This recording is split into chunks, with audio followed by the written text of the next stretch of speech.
It was my first Halloween on Hamby Street, and I was raring to go. I had just moved to the neighborhood the week before, and I was hoping to meet some of the kids on the street as I filled my bag with treats. Mom hadn't set out to move this close to Halloween, but when your dad decides he needs the house for his mistress and her kids, you have to pick up and go pretty quickly. The court had made him buy Mom out half the house, but that wasn't too difficult for him.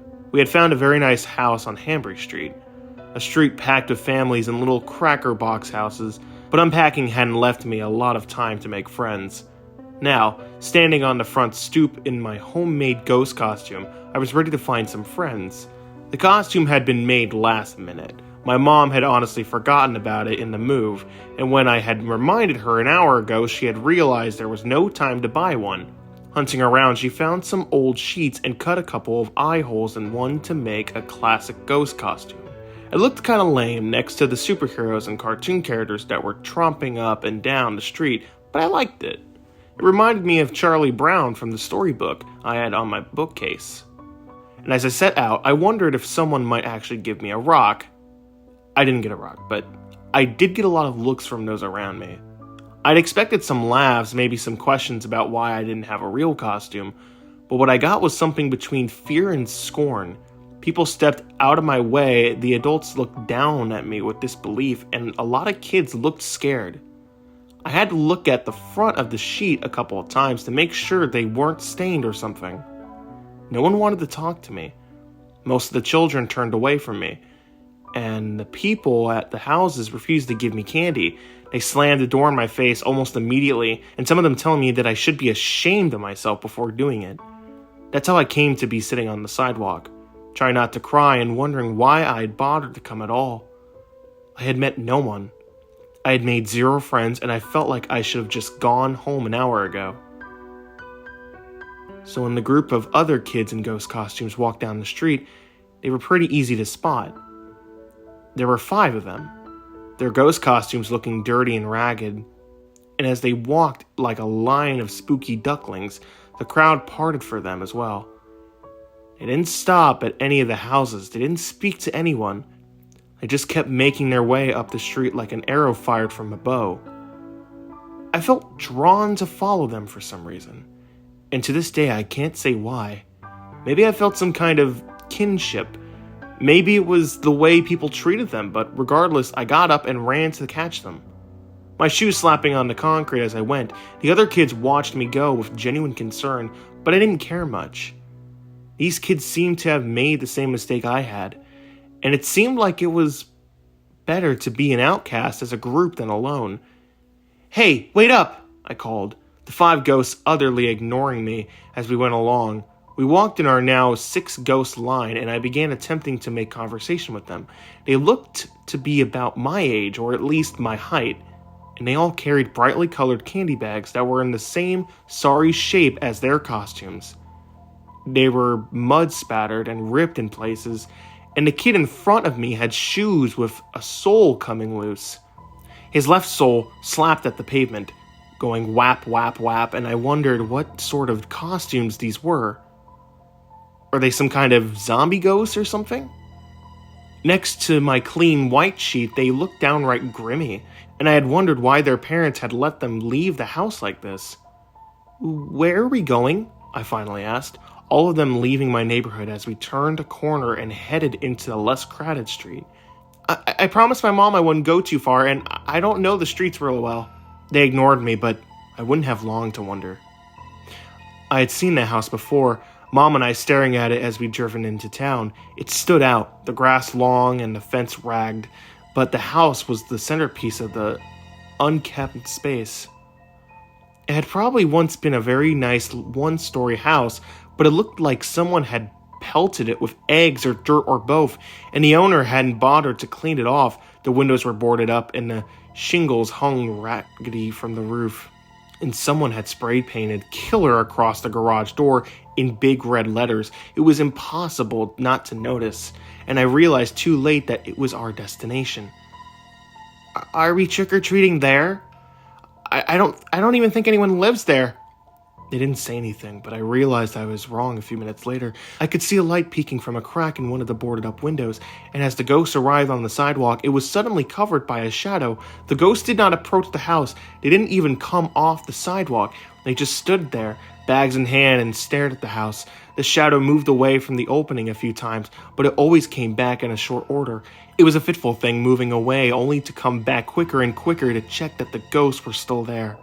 I kept turning to look at them, asking what we were doing there and receiving no answer.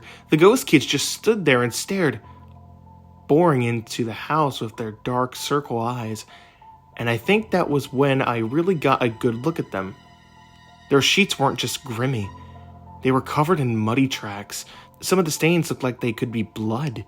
But the worst was the bare stretch of leg beneath the sheets. The skin on those legs was cut and bleeding, purple and bruised, and the arms were in a similar state of abuse. The eyes, though. The eyes were the worst. Looking out from the open holes were darkened eyes that were purple with rings. The kids looked like they had gone 10 rounds with a professional boxer, and part of that usually had color was pitch black and unblinking. And the part that usually had color was pitch black and unblinking. These kids weren't interested in candy. They were interested in something else. I'd opened my mouth to ask them why they were just standing here when the door suddenly opened and a man in dirty, sweat-stained clothes came weaving out. He wore sweatpants and a tank top, and his bare feet looked like he had bumped them enough times to break every toe on them. He was thin to the point of being skeletal, and the clothes hung off him like rags.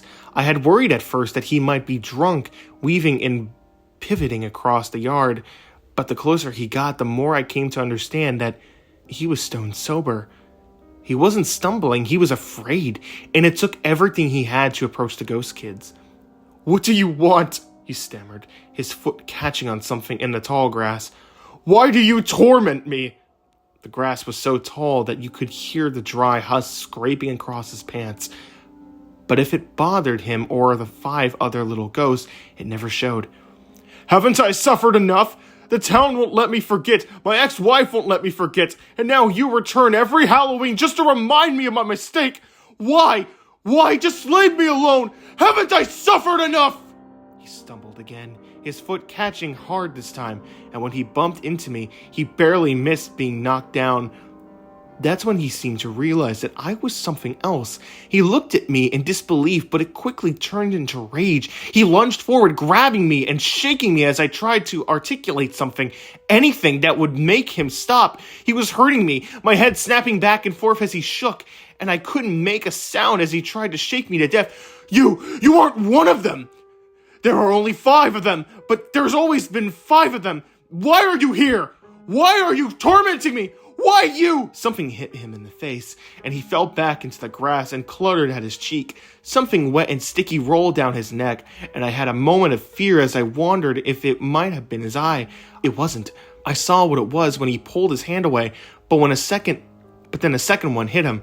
I saw it was an egg, as the 3rd and 4th joined him. "Get off him, you killer! Haven't you killed enough kids already?" I turned to see 3 kids on the opposite sidewalk, a carton of eggs between their feet, and their hands already throwing more. The man scuttled backwards, shielding his face as he went and disappeared into the grass as more eggs came pelting in. I heard the crunch of old weeds that was followed by the slam of a door, and when I heard sneakers coming toward me, I put a hand up in case the eggs came flying my way. "You okay, kid?" I looked up to find a Power Ranger, the red one extending a hand to help me up. That was Ryan, someone who would later become my best friend over the next few days. "Yeah," I said, accepting the hand up. I looked over at where the other ghosts had been, but they were all gone. I suppose they had gotten what they'd come for.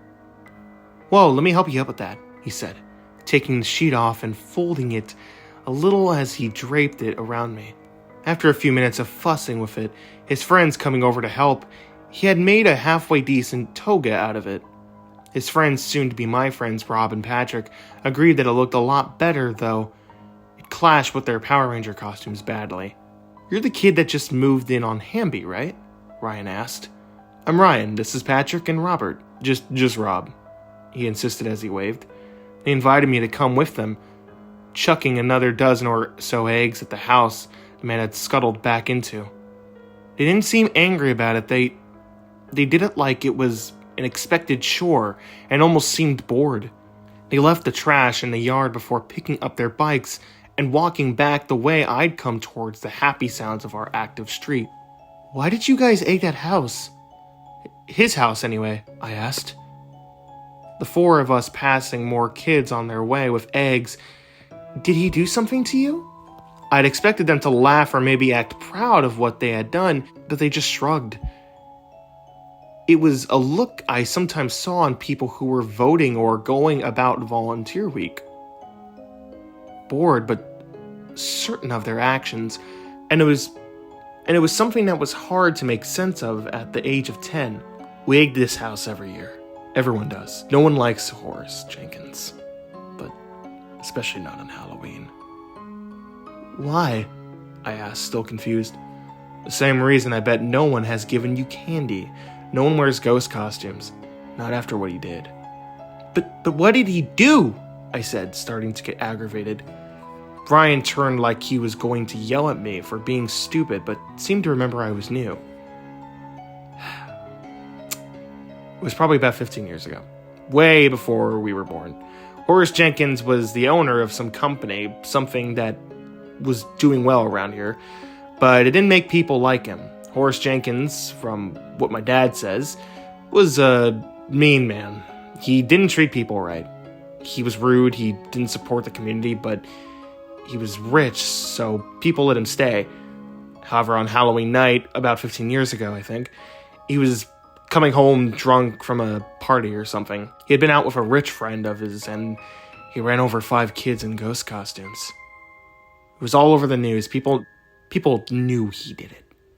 But he got some hotshot lawyer who got him out without jail time. They claimed the kids had been running across the road, and they claimed Horace hadn't actually been drunk. And they cast a lot of doubt and made a lot of deals. At least that's what my dad says. Afterward, Horace tried to pay the families off, but they wouldn't take the money.